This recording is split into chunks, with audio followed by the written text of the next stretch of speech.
I still remember the day my mother and I walked into Sunshine Valley Care Center.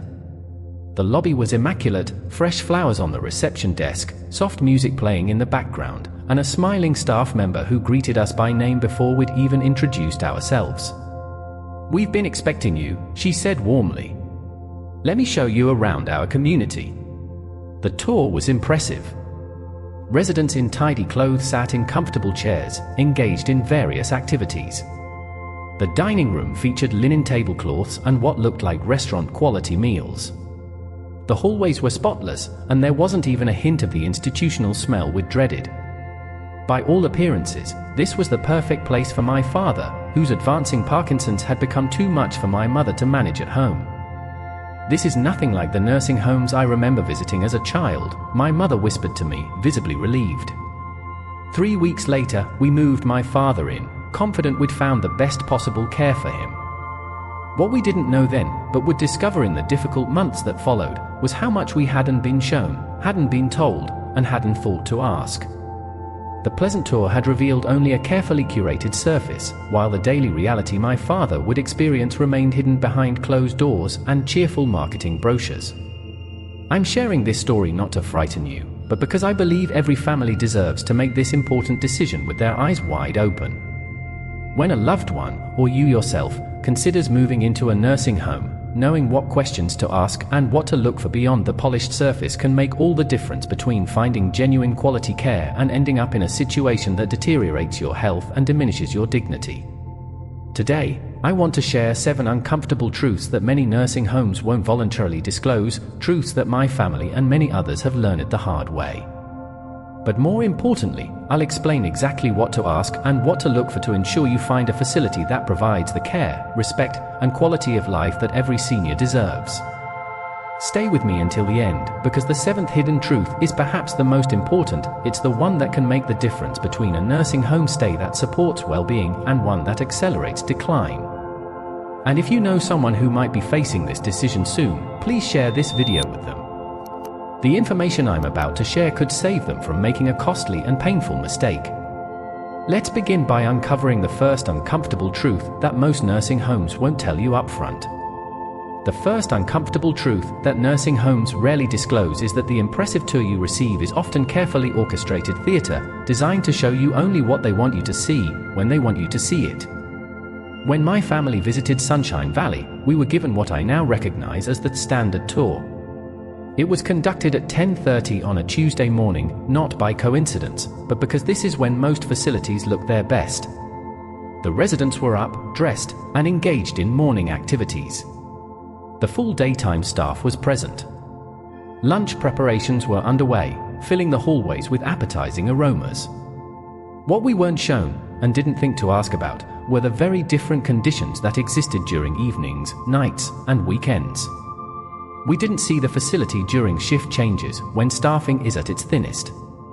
We didn't visit during mealtimes to observe how residents who needed feeding assistance were treated. And we certainly weren't invited to drop by at 2 a.m. to see the overnight care standards. Elizabeth Chen, a geriatric care manager with over 20 years of experience, explains that this selective presentation is standard industry practice. Tours are carefully timed and routed.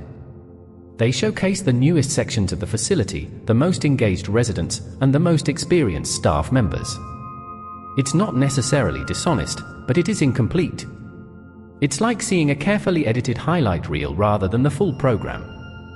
2 months after my father moved in, I decided to visit him on a Sunday evening, a time I'd never been there before. What I found shocked me. The bustling, active atmosphere of weekday mornings was gone. One lone aide was attempting to supervise an entire wing of residents. The dining room that had looked so appealing during our tour now featured plastic tablecloths and food that bore little resemblance to what we'd been shown. My father, who needed assistance with eating, sat with a tray of untouched, now cold food before him because there simply wasn't enough staff to help everyone in a timely manner. This experience taught me an invaluable lesson. A single scheduled tour reveals very little about the true quality of care in a nursing home. To get an accurate picture, you need to see the facility under various conditions. Here's what I recommend based on what I wish my family had known. Request to visit at different times of day and different days of the week. If a facility is reluctant to accommodate this request, consider it a red flag. Quality care homes with nothing to hide will welcome your thoroughness. Specifically ask to observe a mealtime from start to finish. Watch how residents who need assistance are treated. Is the staff rushed or patient? Is the dining experience dignified or chaotic? Pay attention to staffing levels during your unscheduled visits. Count how many staff members are actively engaging with residents versus how many are behind the nursing station or occupied with paperwork. Ask to speak with family members of current residents, not just the ones the facility suggests, but others you encountered during your visits. Most relatives will be candid about both the strengths and weaknesses of the care their loved ones receive. Finally, trust your senses. Beyond what you're shown, what do you smell, hear, and observe when walking through the facility? Are there residents calling out for help who are being ignored? Do you detect odors of urine or strong cleaning chemicals that might be masking other smells? My father spent 8 months at Sunshine Valley before we moved him to a different facility. In retrospect, had we conducted a more thorough investigation beyond the standard tour, we would have noticed the warning signs that later became painfully obvious. Remember, you're not just shopping for a room, you're selecting the environment where you or your loved one will receive daily care. Taking the time to look beyond the staged presentation can prevent significant heartache later. If you're finding this information valuable so far, please comment beyond the tour below to let me know you're here. And if you haven't subscribed yet, I recommend you subscribe and turn on the bell so you don't miss any videos that might help you make better healthcare decisions for yourself or your loved ones. Now, let's move on to the second hidden truth that nursing homes don't readily share. The second uncomfortable truth that nursing homes rarely volunteer is their staff turnover rate, which in many facilities approaches or even exceeds 100% annually. This means that within a single year, most or all of the caregivers you meet during your initial visits may no longer be working there. When my father first moved into Sunshine Valley, we were introduced to Marion, a compassionate certified nursing assistant who would be his primary caregiver. Her gentle manner and obvious experience reassured us. What no one mentioned was that Marion, like many of her colleagues, was actively looking for better paying work elsewhere. Within 2 months, she was gone, replaced by a series of temporary staff and new hires who knew nothing about my father's preferences, his communication challenges, or the little techniques that made his care easier. This constant revolving door of caregivers is one of the industry's most closely guarded secrets because high turnover directly impacts quality of care. Dr. Robert Jenkins, a geriatrician who consults with nursing homes nationwide, explains, continuity of care is essential for seniors, especially those with cognitive impairments. When a resident has to constantly adapt to new caregivers who don't know their needs, preferences, or medical history, it creates significant stress and often leads to preventable complications. The reasons for high turnover aren't mysterious. Most facilities pay their direct care staff barely above minimum wage for physically and emotionally demanding work. Many aides work multiple jobs to make ends meet, leading to burnout and eventual departure. Some facilities rely heavily on temporary agency staff to fill gaps, resulting in a constant stream of unfamiliar faces providing intimate care. For residents, this revolving door creates serious consequences. Important care preferences get lost in transition. My father needed his liquids thickened due to swallowing difficulties, a requirement that was repeatedly overlooked as new staff rotated through.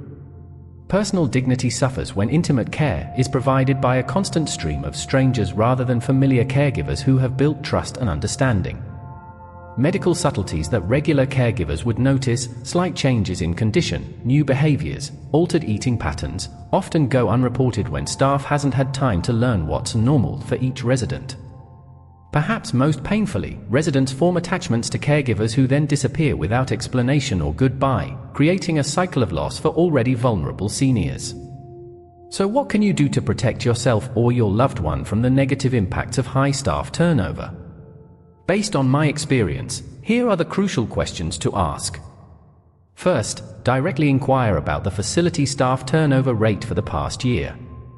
Don't just ask about nurses, ask specifically about certified nursing assistants, CNAs, who provide most of the hands-on care. If the administrator seems evasive or claims not to know this figure, that itself is telling. Ask what percentage of the care is provided by permanent staff versus temporary agency workers. A heavy reliance on agency staff often indicates chronic understaffing and high turnover. Observe the staff during your visits. Do they seem rushed and stressed, or do they have time to interact meaningfully with residents? Overworked staff are more likely to leave. Ask how the facility ensures continuity of care when staff changes occur. Is there a thorough handoff process? Are care preferences and needs well documented where all staff can access them? Speak directly with line staff, not just management. Ask simple questions like, how long have you worked here, and do you feel you have enough time to properly care for each resident? Their answers, and even their willingness to answer, can be revealing. Perhaps most importantly, inquire about staff recognition programs and career advancement opportunities. Facilities that invest in their caregivers' growth and well-being typically have better retention rates. After my father's experience at Sunshine Valley, we moved him to a smaller facility with less impressive physical amenities but a remarkably stable staff. Many of the aides had been there for 5 years or more, practically unheard of in the industry. The difference in his care was dramatic, not because of fancier equipment or more elegant surroundings, but because his caregivers knew him well and remained consistent. If you're finding this information valuable, please comment Staff Matters below to let me know you're with me. Your engagement helps others find this important information too. Now, let's continue to the third hidden truth that nursing homes prefer not to discuss openly. The third uncomfortable truth about nursing homes concerns the gap between promised care and delivered care, specifically, how the carefully developed care plan that was discussed during admission often becomes an unenforced document that exists primarily to satisfy regulations rather than guide actual care. When my father was admitted to Sunshine Valley, we participated in what seemed like a thorough care planning meeting. A team including a nurse, social worker, dietitian, and activities director met with us to create a detailed plan addressing every aspect of his needs. They documented his preference for showers rather than baths, his need for thickened liquids, his love of music, and dozens of other specifics that would ensure personalized care. The final plan was impressive, 22 pages of detailed instructions that gave us confidence that his individual needs would be met. What we didn't understand then was that creating the care plan is required by law, but ensuring that every staff member knows and follows it is an entirely different matter. Within weeks, it became clear that many of his direct caregivers had never seen the plan, much less followed it consistently. Margaret Fields, a long-term care ombudsman who advocates for nursing home residents, explains this common disconnect. Care plans are often developed with good intentions by the professional staff, but the day-to-day care is delivered by nursing assistants who may receive minimal direction beyond basic tasks. If a facility is understaffed, even the best care plan becomes essentially a paper exercise rather than an actual roadmap for care. The consequences of this gap between planned and delivered care can range from minor inconsistencies to serious health risks. My father's preference for afternoon showers was replaced by quick morning bed baths simply because that fit better with the staff's routine. His speech therapy exercises, clearly outlined in the care plan, were often skipped entirely during busy shifts. His risk for pressure sores, which the care plan acknowledged with a detailed prevention protocol, wasn't consistently addressed, resulting in a painful stage 2 pressure ulcer that took weeks to heal. The disconnect between what's promised in care planning meetings and what's delivered daily is one of the most frustrating aspects of nursing home care for many families. So how can you bridge this gap and ensure the care plan actually guides the care your loved one receives? Based on my experience, here are the steps that make a difference. First, request a copy of the complete care plan and actually read it, all of it. Many families don't realize they have a legal right to this document. Once you have it, make sure you understand every element and how it should be implemented. Ask for a meeting with the charge nurses from each shift to discuss the most important elements of the care plan. These frontline supervisors are the ones who direct the daily care staff, and their understanding of priorities is crucial.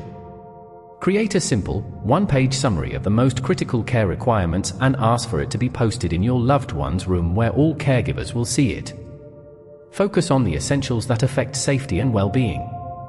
Visit regularly and at different times of day, and specifically check whether care plan elements are being followed. For instance, if the plan specifies position changes every 2 hours to prevent pressure sores, observe whether this is actually happening. Build relationships with the direct care staff. A simple thank you, remembering names, and acknowledging the challenges of their work can create goodwill that translates into better attention to your loved one's needs. Don't hesitate to speak up when you notice the care plan isn't being followed, but do so respectfully and constructively. Begin by speaking with the charge nurse rather than immediately escalating to administration. Consider joining the facility's family council if one exists, or help create one if it doesn't. Collective advocacy is often more effective than individual complaints. After our experience at Sunshine Valley, I began carrying a simplified version of my father's care plan with me on every visit. I would gently point out discrepancies between the plan and the actual care I observed. Initially, this created some tension with staff, but over time, they came to appreciate having a family member who was engaged but reasonable in their expectations. Dr. Elizabeth Warren, a geriatrician who specializes in nursing home care, offers this perspective: the care plan should be a living document, not a static one created once and filed away. The best facilities encourage ongoing family input and adjust the plan as the resident's condition and needs change. If you're finding this information valuable, please comment "Enforce the plan" below to let me know you're with me. Your engagement helps this information reach more people who need it. Now, let's move on to the fourth hidden truth that nursing homes rarely disclose voluntarily. The fourth uncomfortable truth that nursing homes rarely discuss openly involves their approach to medication, specifically, how medications are sometimes used to manage resident behavior rather than to treat medical conditions. When my father entered Sunshine Valley, he was taking 4 medications for Parkinson's, blood pressure, cholesterol, and occasional pain. Within 3 months, his medication list had grown to 9, including a powerful antipsychotic that was added after he became agitated during evening care. The new medications were presented to my mother as necessary adjustments for my father's comfort and safety. What wasn't explained was that some of these medications, particularly the antipsychotic, were being used primarily to make him more compliant and less demanding of staff time. This practice, sometimes called chemical restraint, is more common than most people realize. Dr. Richard Martinez, a geriatric psychiatrist with 30 years of experience in long-term care, explains, understaffed facilities often turn to medication as a way to manage residents who require more time and attention. A resident who calls out frequently, resists care, or wanders requires significant staff resources. When those resources aren't available, medication sometimes becomes the default solution. The consequences of this approach can be serious. Many seniors, particularly those with dementia, are especially sensitive to psychoactive medications. Side effects can include increased confusion, dizziness, falls, and in some cases, increased risk of stroke or even death. My father, once medicated with the antipsychotic, became withdrawn and sedated, sleeping through activities he had previously enjoyed and struggling to stay awake during family visits. This isn't to suggest that all psychoactive medications are inappropriate in nursing homes. Many residents genuinely benefit from proper psychiatric treatment. The concern lies with medications prescribed not for the resident's benefit but for staff convenience, often without clear documentation of the underlying medical necessity. So how can you protect yourself or your loved one from unnecessary medication? Based on what I learned through my father's experience, here are the critical steps to take. Before admission, create a complete list of current medications, their purposes, and dosages. Make it clear that no new medication should be added without family consultation and consent, or the resident's consent if they're able to make medical decisions. Ask pointed questions about the facility's use of antipsychotics and sedatives. Request their specific rate of antipsychotic use compared to state and national averages. This is data they are required to track. Inquire about non-pharmaceutical approaches to common issues like agitation, sleeplessness, or wandering. A quality facility should be able to describe specific interventions like activity programming, environmental modifications, or personalized care approaches that reduce the need for medication. Build a relationship with the consultant pharmacist who reviews the facility's medication regimens. This professional can be an important ally in preventing inappropriate medication use. If a new medication is recommended, ask these specific questions. What is the exact purpose of this medication? What non-drug approaches have been tried first? What are the potential side effects? How will we monitor for both effectiveness and adverse reactions?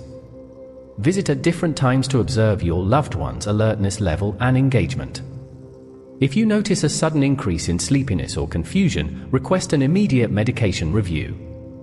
Consider involving an independent geriatric psychiatrist or geriatrician for a medication consultation if you have concerns about the appropriateness of prescribed drugs. After witnessing the negative effects of the antipsychotic on my father, our family requested a medication review with an independent geriatrician. This doctor identified several medications that were potentially inappropriate and worked with the nursing home's physician to develop a deprescribing plan.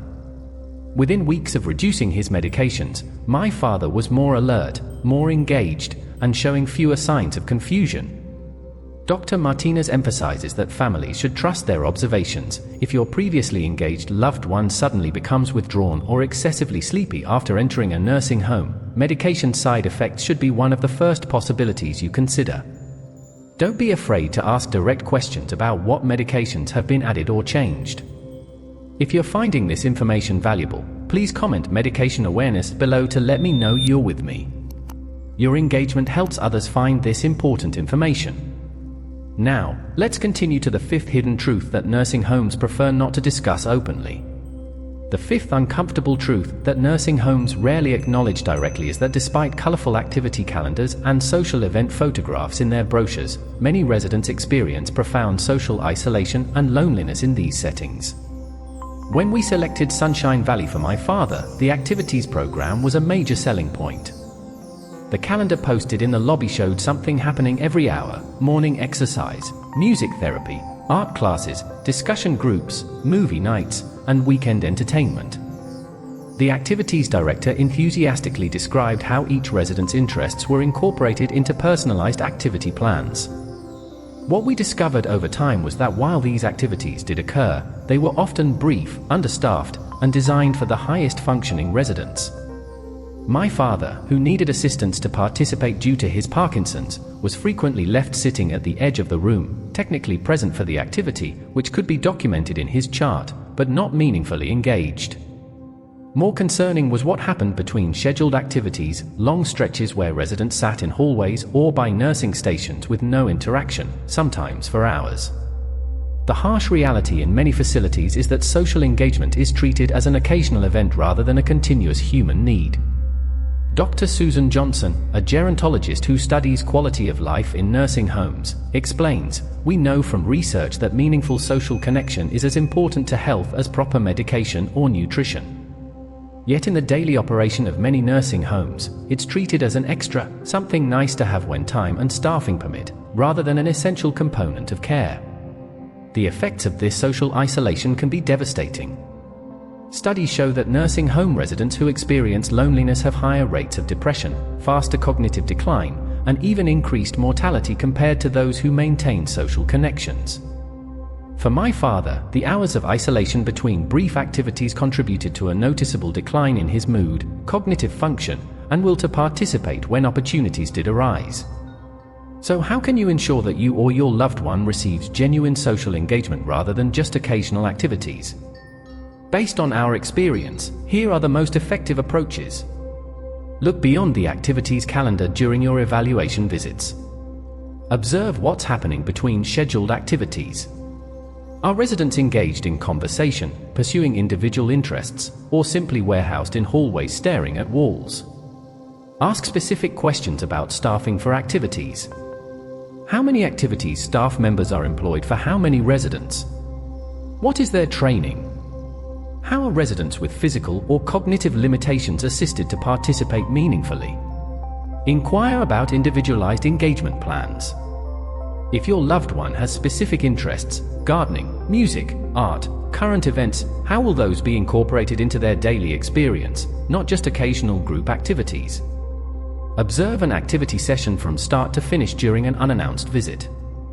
Notice how many residents are truly engaged versus merely present in the room. Are staff interacting directly with residents who need assistance, or are they primarily directing those who can participate independently?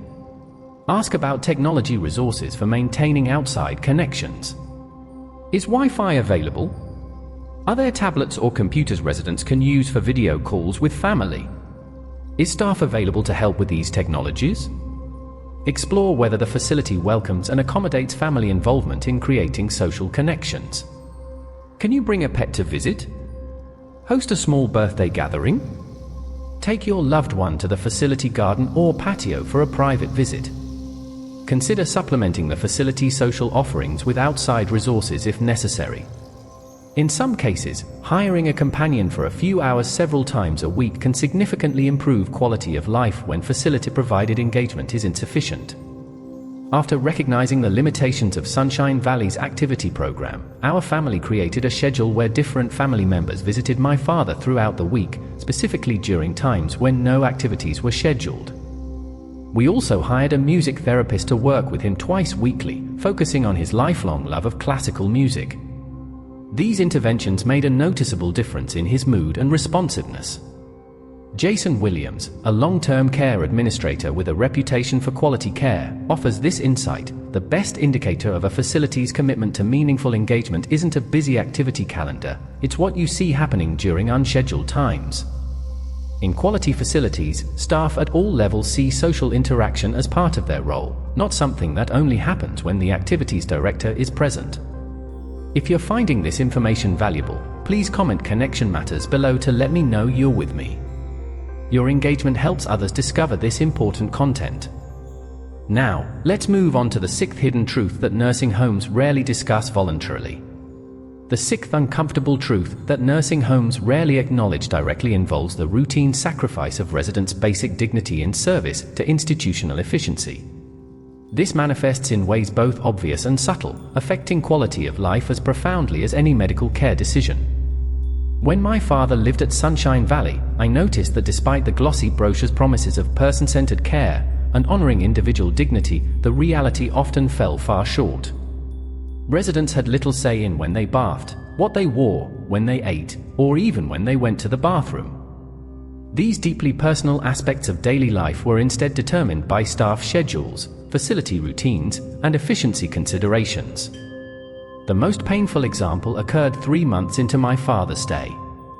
Despite being cognitively intact, he was placed in adult incontinence products rather than being assisted to the toilet regularly, not because he needed them medically, but because the facility was short-staffed and this was more efficient than responding to his call light for bathroom assistance. The humiliation this caused him was devastating, and it accelerated his sense of lost independence. Patricia Rodriguez, a nursing home quality improvement consultant with 25 years of experience, explains why these dignity violations are so common. Most facilities are organized around institutional efficiency rather than resident preferences. Staff are evaluated on completing tasks, getting everyone up, dressed, and to breakfast by a certain time, not on whether they honored each person's preferences or dignity in the process. The consequences of this task-oriented approach go far beyond hurt feelings. Research shows that loss of autonomy and dignity contributes to depression, withdrawal, and even more rapid physical decline in nursing home residents.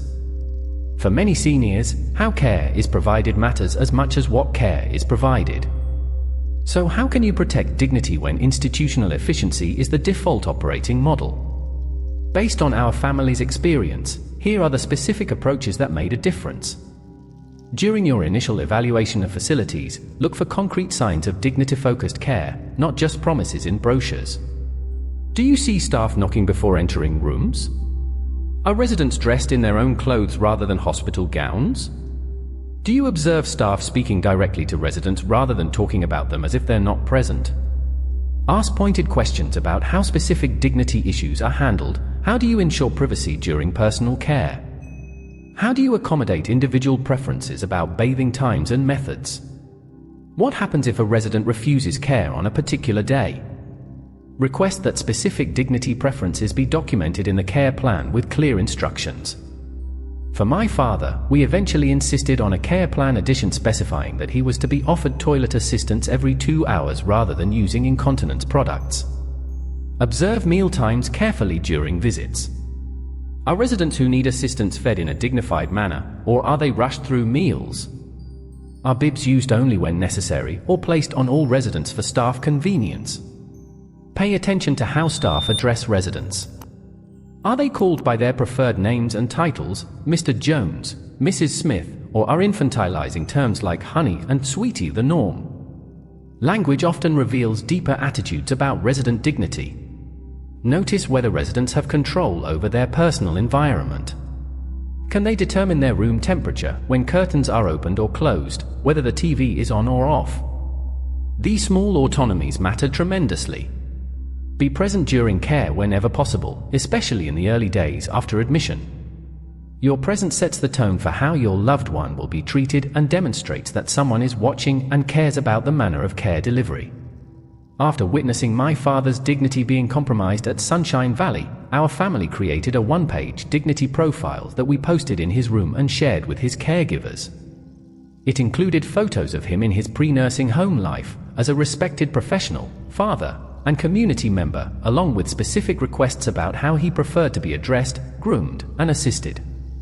While not every preference was honored, this visual reminder of his humanity made a noticeable difference in how staff approached his care. Dr. Robert Kane, a nationally recognized expert in long-term care quality, wrote before his death, "The measure of a nursing home is not found in its Medicare rating or the sophistication of its medical equipment, but in whether it preserves the humanity and dignity of its most vulnerable residents, particularly when no family members are present to observe." If you're finding this information valuable, please comment Dignity Matters below to let me know you're with me. Your engagement helps others discover this important perspective. Now, let's continue to the seventh and perhaps most important hidden truth that nursing homes rarely discuss openly. The seventh and perhaps most crucial and uncomfortable truth about nursing homes is one that the industry works particularly hard to obscure. Despite marketing that emphasizes care, compassion, and resident well-being, the facility's primary loyalty in most cases is to its financial bottom line, not to the residents it serves. This was the hardest lesson for our family to learn, and it came at a significant cost to my father's well-being. 6 months into his stay at Sunshine Valley, my father developed pneumonia, a common but serious condition in nursing home residents. The doctor visited briefly, prescribed antibiotics, and ordered supplemental oxygen. What didn't happen, however, was a transfer to the hospital for more intensive treatment, despite my father's rapidly declining condition. Only after persistent questioning did we discover the real reason. Sunshine Valley, like many nursing homes, had financial incentives to minimize hospital transfers. Their Medicare reimbursement structure actually penalized them for hospitalizations, and their contract with their medical director rewarded keeping residents in-house for treatment whenever possible. The decision about my father's care was influenced not just by medical considerations, but by financial ones, a fact no one volunteered until we specifically asked. Charles Thompson, a healthcare attorney who specializes in elder care issues, explains, "The business model of nursing homes creates inherent conflicts between resident needs and profit motives. This doesn't mean facilities deliberately provide poor care, but it does mean that financial considerations influence care decisions in ways that are rarely transparent to residents and families. These financial pressures shape nearly every aspect of nursing home operations. Staffing levels are determined primarily by minimum regulatory requirements and budget constraints, not by resident needs, which is why you'll rarely find facilities that voluntarily exceed the minimum required staffing ratios. Food budgets are kept minimal. At many facilities, less is spent on daily meals for residents than on meals for state prisoners, despite the higher nutritional needs of older adults. Supplies like incontinence products, wound dressings, and other basic care items are often strictly rationed, with staff sometimes instructed to use fewer than what optimal care would dictate. Physical therapy and rehabilitation services might be provided based on what insurance will pay for rather than what would most benefit the resident's recovery and functioning. Perhaps most concerning, decisions about whether to transfer a resident to the hospital during illness can be influenced by financial penalties associated with hospital readmissions. So how can you navigate this reality and ensure that care decisions are made based on genuine needs rather than financial considerations?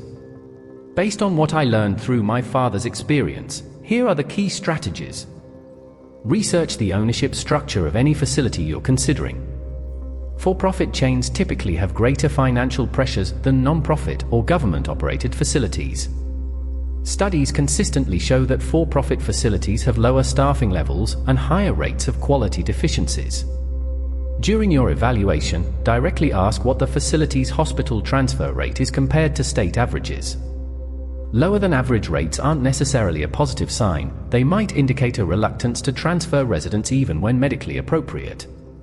Review the facility's most recent state inspection reports, paying particular attention to any deficiencies related to staffing, care planning, or medication management.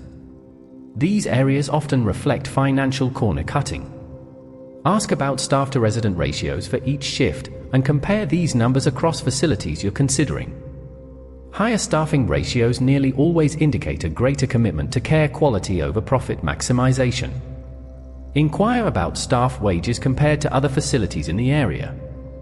Places that pay better generally attract more committed caregivers and experience less turnover, resulting in better care. Discuss what happens if your loved one's care needs increase. Will additional services trigger substantial upcharges? How are decisions made about care plan adjustments that have financial implications? Consider securing a care advocate or geriatric care manager who can provide objective oversight of care decisions, particularly for residents who don't have family members who can visit frequently. After my father's pneumonia episode, which eventually did require hospitalization when his condition deteriorated further, our family became much more proactive about questioning care decisions. We requested care plan meetings whenever changes were proposed, specifically asked about the financial implications of different care options, and made it clear that we expected medical decisions to be made based on my father's needs, not the facility's convenience or financial interests. Dr. Joseph Parker, a geriatrician who has worked in both for-profit and non-profit nursing homes, offers this perspective. The financial realities of nursing homes don't necessarily mean residents receive poor care, but they do mean that families need to be informed advocates who understand the business constraints these facilities operate under. The best outcomes occur when families approach this realistically rather than assuming care decisions are made solely on the basis of what's best for their loved one. If you're finding this information valuable, please comment "Follow the Monies" below to let me know you're with me. Your engagement helps others discover this important perspective. Now, let's wrap up with some final thoughts on how to use these insights to make better nursing home decisions. After sharing these 7 uncomfortable truths about nursing homes, I want to conclude with hope and practical guidance. Despite the challenges I've outlined, quality care is possible when you approach the selection and oversight process with clear eyes and specific strategies. When I reflect on my father's journey through nursing home care, I realize that our biggest mistakes came from naivety, from not knowing what questions to ask, what to look for beyond the surface, and how to effectively advocate within a system that isn't always transparent. My hope is that by sharing these insights, your family can avoid the painful learning curve that ours experienced. Here's a practical action plan for making better nursing home decisions, incorporating all we've discussed. First, recognize that research and investigation before placement are investments that pay dividends in better care. Don't rush this process if at all possible. Visit multiple facilities at different times without prior announcement whenever you can. The more you see of the true day-to-day operations, the better your decision will be. Create a personalized evaluation checklist based on the specific needs and preferences of your loved one. Beyond the standard questions about medical care, include items related to dignity preservation, meaningful activity, and the other aspects we've discussed today. Look beyond Medicare ratings and glossy brochures. While these can provide baseline information, they don't reveal the lived experience of residents. Speak directly with current residents and their family members for unfiltered perspectives. Pay attention to your gut feelings during visits. If staff seem defensive about questions, if residents appear withdrawn or neglected, or if there's a palpable tension in the environment, these are significant warning signs regardless of official ratings or credentials. Consider the geographic location carefully. A facility that's convenient to visit is one that will receive more family oversight, which nearly always translates to better care. Quality care with regular family involvement is better than supposedly excellent care that's too distant for frequent monitoring. Once placement occurs, establish yourself as a visible, engaged presence. Introduce yourself to staff at all levels. Learn names. Express appreciation for good care. Be politely persistent about concerns rather than immediately confrontational. Remember that the direct care staff often have little control over the systemic issues we've discussed. Create an advocacy binder with essential information, the care plan, physician orders, medication list, contact information for all relevant staff, and a communication log documenting conversations about care issues. Bring this to every care meeting and significant interaction about your loved one's care. Consider forming or joining a family council at the facility. These groups have legal standing in most states and can address systemic issues more effectively than individual families can alone. There is power in collective advocacy. Develop relationships with key staff beyond just the administration. The charge nurses, social worker, activities director, and dietary manager all make daily decisions that affect quality of life. These relationships become crucial when issues arise. Establish clear communication channels and expectations. Who should you contact with different types of concerns? What is the expected time frame for responses? How will important changes in condition be communicated to you? If serious concerns arise, know the proper escalation path. This typically begins with the charge nurse, then the director of nursing, then the administrator. Beyond the facility, options include the State Ombudsman Program, state licensing authorities, and in cases of suspected abuse or neglect, adult protective services. Perhaps most importantly, maintain perspective on what's realistically possible within the constraints of institutional care. Perfect care doesn't exist in any facility. The goal is finding and supporting care that maintains dignity, meets basic needs consistently, and respects your loved one as an individual. In our family's journey, we eventually moved my father to a smaller facility with less impressive physical amenities, but better staffing ratios and more consistent care. While it wasn't perfect, the transparency about limitations was refreshing, and the staff's genuine caring made a tremendous difference in his final years. Dr. Elizabeth Chen offers this perspective: the best outcomes I've seen occur when families approach nursing home care as a partnership rather than a service they're purchasing. This means being present, being reasonable about expectations, and being willing to supplement care when needed, while still holding the facility accountable for its core responsibilities.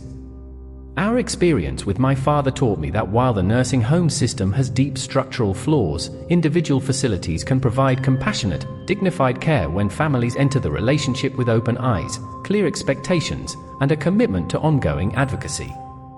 If you or a loved one are facing this important decision, I hope the insights I've shared today will help you navigate the process more effectively. Remember that behind the marketing brochures and coordinated tours lies the reality of daily care, and that reality is what ultimately matters most to quality of life. Thank you for staying with me throughout this discussion. If you found value in what I've shared, please like, subscribe, and share with others who might benefit from this information. Your support helps us continue creating content that addresses the real challenges seniors and their families face. I'd love to hear from you in the comments. Have you had experiences with nursing home care that reflect these hidden truths? What strategies have worked for you in advocating for quality care? Or what questions do you have as you navigate this journey? Your insights might help others facing similar challenges. Remember, knowledge is power, especially when making decisions that impact the quality of life in our later years. By understanding these hidden realities of nursing home care, you're already taking an important step toward ensuring better outcomes for yourself or your loved ones. Thank you for watching, and I wish you wisdom and clarity as you navigate these important decisions.